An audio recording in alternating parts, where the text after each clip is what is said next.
नमस्कार दोस्तों, मैं हूँ प्रिया और आप सभी का एक बार फिर से स्वागत करती हूँ आपके अपने चैनल भक्ति मंत्र में। दोस्तों, खुद को समझने के लिए सबसे ज़रूरी है अपने मन को और मस्तिष्क को शांत रखना। मन को शांत रखना बहुत आसान कार्य नहीं है, लेकिन नामुमकिन भी नहीं है। जब मन अशांत होता है तब हम बड़े निर्णय नहीं ले पाते हैं और छोटी छोटी बातों के फैसले लेने में भी बहुत सारी गलतियां कर बैठते हैं। हमारा मन उस काम को करने को भी तैयार हो जाता है जो हम नहीं करना चाहते, और जो हम चाहते हैं वो नहीं कर पाते। दोस्तों, ऐसा इसलिए होता है क्योंकि हमारा मन परेशान होता है और नहीं जान पाता है कि वो क्या चाहता है। इसलिए ज़रूरी है कि हम अपने मन मस्तिष्क को शांत रखें और खुद को जानने का प्रयत्न करें कि हम वास्तव में क्या चाहते हैं और हमारे लिए क्या सही है और क्या गलत है।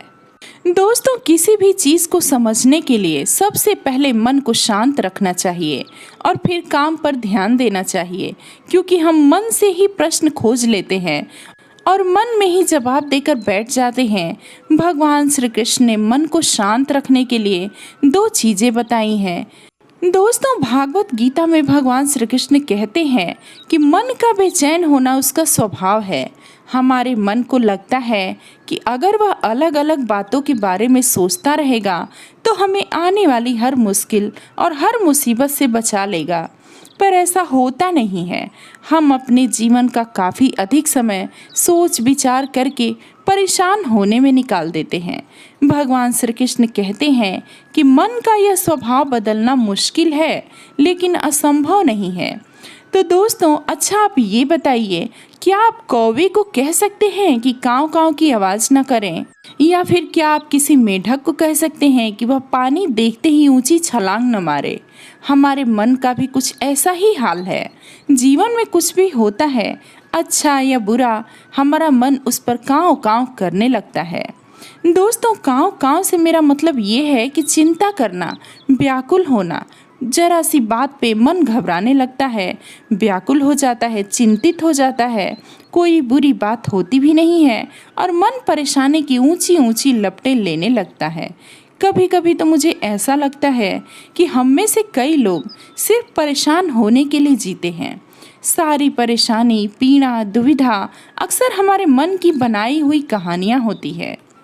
दोस्तों, भगवान श्री कृष्ण हमें हमारे मन को शांत और स्थिर करने के लिए 2 उपाय देते हैं, जिसमें पहला है ध्यान लगाना, जिसे आप मेडिटेशन भी कह सकते हैं। दूसरा वैराग्य भाव सीखना। अब ध्यान या मेडिटेशन शब्द सुनते ही आप में से कई लोग कहेंगे कि आप आंख बंद करके सांसें अंदर बाहर नहीं ले सकते। यहाँ हम सब गलती कर बैठते हैं। मेडिटेशन या ध्यान का मतलब सिर्फ आंख बंद करके बैठना नहीं होता है। मेडिटेशन का मतलब होता है कि आपका पूरा ध्यान किसी चीज़ पर लगाना और उसे हटने नहीं देना। अगर आप जैसे कोई भी काम करें, मान लीजिए आप रोटी बना रहे हैं, तो सिर्फ उस बात पर ही ध्यान दीजिए।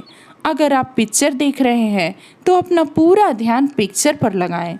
ये मत सोचिए कि पिक्चर देखकर आप अपना कितना वक्त बर्बाद कर रहे हैं। जब आप जीवन के हर छोटे बड़े काम को पूरे ध्यान से करते हैं तो आपका जीवन ही एक मेडिटेशन बन जाता है। ऐसे जीवन में शांति, स्थिरता, साहस और सफलता का होना तय होता है। दूसरा भाव है वैराग्य। वैराग्य का अर्थ यह नहीं है कि आप सब कुछ छोड़ करके जंगल में चले जाएं या फिर संन्यास ले लें। वैराग्य का सच्चा अर्थ है कि आप जो भी काम कर रहे हैं उसका क्या नतीजा होगा या क्या रिजल्ट आएगा, उसका क्या फल मिलेगा, उसकी चिंता आप ना करें। भगवान ने स्वयं कहा है, कर्मण्येवाधिकारस्ते मा फलेषु कदाचन। जैसे अगर आपने कोई इंटरव्यू दिया, आप ये कर सकते हैं कि पूरे मन से तैयारी करें और अपना बेस्ट देकर आएं। वह नौकरी मिलना या न मिलना वो आपके हाथ में नहीं है। इस नतीजे के पीछे अलग अलग की चीज़ें हैं जो आपके बिल्कुल कंट्रोल में नहीं है।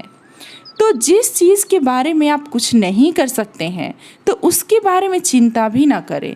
यही वैराग्य का सच्चा अर्थ होता है और यही है भगवान श्री कृष्ण का दूसरा उपाय जो मन को चिंता की लपटों से बचाए रखता है।